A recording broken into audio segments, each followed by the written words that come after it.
How the Vanderbilt family lost their entire fortune. Introduction. The Vanderbilt family was once one of the richest families in America. They made their fortune in shipping and railroads and were worth billions of dollars. However, over the years, the family slowly lost their fortune. In this video, we will explore how the Vanderbilt family lost their entire fortune. From poor investments to bad business decisions, we will explore the factors that led to the decline of the Vanderbilt family. So watch the video until the end. Don't forget to give it a thumbs up and subscribe. When you think of the rich and famous, what comes to mind? Your grandparents? The Kennedys? Warren Buffett? No, the family that made the fortune that was lost by today's generation. They were called Vanderbilt, and they were one of America's oldest families. Vanderbilt's bloodline is one of the oldest and most prominent families in America, but its history is far from perfect. Their success has been accompanied by their share of failures and scandals. The first member of this powerful dynasty was Cornelius Vanderbilt, 1794 to 1877, who founded his shipping business with a fleet consisting mainly of Dutch vessels. He expanded it into an empire that included railroads, hotels, banks, and even newspapers at one point during his life. However, his financial legacy would later be overshadowed by that of another famous member, his son William Henry Vanderbilt II, 1870 to 1892. Like many early American tycoons, Cornelius Vanderbilt earned his fortune during the transportation boom by building railroads and steamships. Born on Staten Island in 1974, he was a farmer's son who grew up poor. As an adult, Vanderbilt became a sailor on merchant ships before starting his own company to transport goods across the Atlantic Ocean. He eventually built several steamships that allowed him to compete against larger shipping firms like those run by Thomas Cook and Son, who later merged with P&O. Vanderbilt died at age 68 after contracting pneumonia while visiting London with his wife. They had been married for just over 20 years at this point. When Cornelius died in 1877, his estate was estimated to be worth $100 million, about $2.8 billion today, which he had split amongst his 13 children. The Vanderbilt family fortune came from shipping and railroads, as well as real estate investments like hotels and mansions. The Vanderbilts were one of the wealthiest families in America during the Gilded Age. Their wealth stemmed from their shipping empire around New York City, which allowed them to amass a large fortune by using ruthless tactics against competitors and taking advantage of government regulations that favored larger companies at the expense of smaller ones. Unfortunately for the rest of the family, when Cornelius died in 1877, he left behind two direct heirs, William H. Vanderbilt II and George W. Vanderbilt III, who inherited a majority of the family money. The Vanderbilts had an extravagant lifestyle. They were known for their spending habits, which included the construction of several mansions and mansions in New York City. They also owned a large number of servants who helped maintain these properties. In addition to having all this stuff, they also had cars that cost more than most people could afford at the time, and still do. The Vanderbilts were wildly ambitious and always wanted more. They built a mansion on Fifth Avenue in New York City and lived there with their servants. When they moved into it, they had to rent out all of the rooms so that they could afford to live there. They also had a large cattle ranch in Wyoming where they raised horses as well as cattle and even some sheep. And then there was the racehorse business. They owned many thoroughbreds at one point. When the family first moved to Newport, Rhode Island, William Vanderbilt built a mansion called Breakers. It was made of white Italian marble and marble pillars that reached up to 12 feet in height. This particular house was known for its beautiful design and luxurious surroundings. But it wasn't enough for Willie. He wanted more.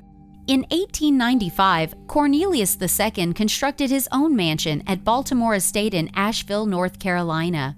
Designed by Frederick Law Olmsted Jr., this residence featured several different architectural styles, including French Renaissance Revival architecture, which is commonly seen with mansions, Gothic Revival architecture, a popular style of churches, Federal-style architecture, a simplified version of neoclassical style, Victorian Gothic Revival architecture, and Romanesque Revival-style building designs, which are characterized by thick walls with large arches supporting them above ground-level floors. The El Mirasol Hotel and Lodge sits on top of Santa Catalina Island near Los Angeles but lies just below sea level, so it can be reached by boat or airplane depending on where guests choose to travel from when visiting California's Pacific Ocean coastline region. The Vanderbilt family had one of the most valuable art collections in the world. They amassed a collection that was worth around $100 million at its peak, including works by Rembrandt, Monet, and Picasso. However, when they were unable to pay back debts after the crash of 1929, they sold off their possessions, including their entire art collection, to pay off creditors.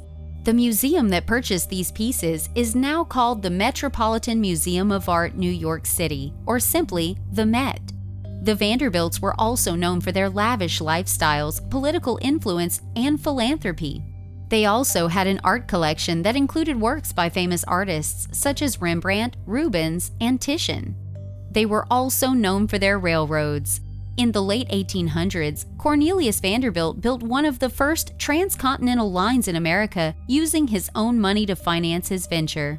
He was able to convince other people, like Jay Gould, who owned railroads at that time, that they should join forces with him rather than compete against each other, because he knew how important transportation was going forward into the future, so they could make more money off shipping goods around instead of competing over land routes, which would eventually become obsolete due to technology being invented later on down through history. William made some bad investments. He invested in railroads, which were a risky endeavor at the time. The railroad industry was booming at this time, but it was also extremely unstable and volatile. If you didn't know what you were doing, there was a good chance your investment would cost you everything. William then invested in Cuba and Puerto Rico because he thought they would be even more stable than other parts of Latin America, which were being taken over by European powers. But once again, these countries proved to be much more volatile than expected, and when their economies went south during World War I, so did Vanderbilt's portfolio. One of William's investments was the Cuban Central Railway, which he invested in 1878. The line was completed in 1890 and ran from Matanzas to Cienfuegos, with stops along the way at Santa Cruz de Tenerife and San German. It wasn't quite finished when it opened. There were still gaps between some sections, so they had to use wooden bridges instead of iron ones until they could get those repaired. The Vanderbilt family had a lot riding on this project because it would provide them with access to Cuba's sugar fields, which meant more money coming into their coffers. Unfortunately for them, though, William Vanderbilt wasn't a very good manager when it came to company business. William Vanderbilt was a visionary, philanthropist, and businessman. He was also a good manager. The problem was that he wasn't very good at managing his own family's fortune. Vanderbilt has been described as having unusual genius and being one of the most successful entrepreneurs in history.